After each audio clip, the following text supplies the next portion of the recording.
আল্লাহকে ভয় করে চলে।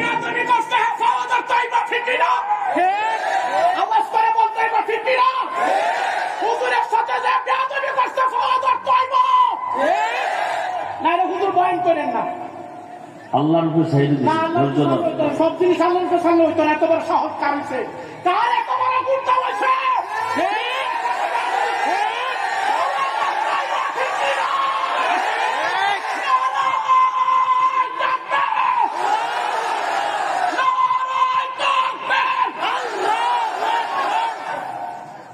জীবনে বেয়াদবি করলাম না কারোর সাথে, আমার সাথে বেয়াদবি কেন?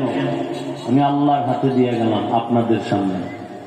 ইনশাআল্লাহ আল্লাহর ফয়সালা কঠিন হবে, ইনশাআল্লাহ আল্লাহর কুদরতের হাতে দিয়ে গেলাম।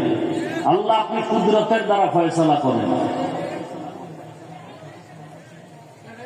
আমি কারোর সাথে বেয়াদবি করিনি জীবনে। আমি ভালোবাসি হাজী সাহেবকে।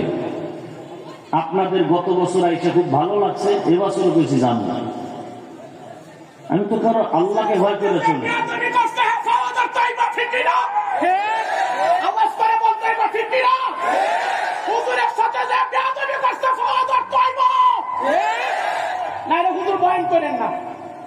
আল্লাহর উপর সাইড সব জিনিস আল্লাহর সামনে হইতো না, এত বড় সাহস কার হইছে?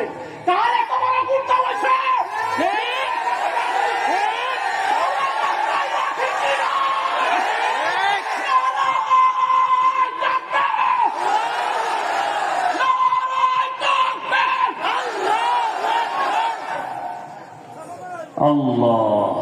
আল্লাহর উপরে ছাইড়ে দিছে। একেবারে চুপ থাকো তো, এই জীবনে বহু কিছু দেখছি, চুপ থাকো। আমি আল্লাহকে রাজি করে চলি, যে কারণে অন্য বক্তা আসলে অহংকার না। এই টাইম এত লোক পাইতো, আল্লাহ আমাকে দয়া করে দিয়েছেন, এটা আমার শুকর, আলহামদুলিল্লাহ। আপনারা ভালোবাসেন, এটাই ভালোবাসার প্রমাণ। টাকা দিয়ে ভালোবাসা যায় না, টাকা দিয়ে ভালোবাসা যায় মিয়া? কত লাখ টাকা লয়ে ঘুরে হাফিজুর রহমানের পেছনে, এত সোজা।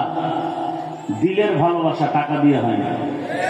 হাজী সাহেব ভালোবাসেন, আমিও দিল থেকে ভালোবাসি।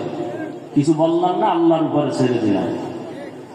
আল্লাহর ফয়সালা বড় কঠিন। দেখেন না কত আন্দোলন করছেন, কি করছেন, আল্লাহর ফয়সালা কঠিন হয়েছে না? ঠিক। র্যাবে ভয় পায়, আর্মি ভয় পায়, সেনাবাহিনী ভয় পায়, পুলিশ ভয় পায়, কথা বলতে পারে না। আল্লাহ চায় আমি যখন ধরবো তখন র্যাবেও আমার ভয় পেল। আল্লাহ ধরা বড় কঠিন। তবে আল্লাহ সারাইছে, আমার সামনে যায় না। আমি তো এরকম দিয়ে একটা ব্যর্থ খুঁজি, সামনে আসলে টের পাইতো। আল্লাহ হেদায়াত দান করুন।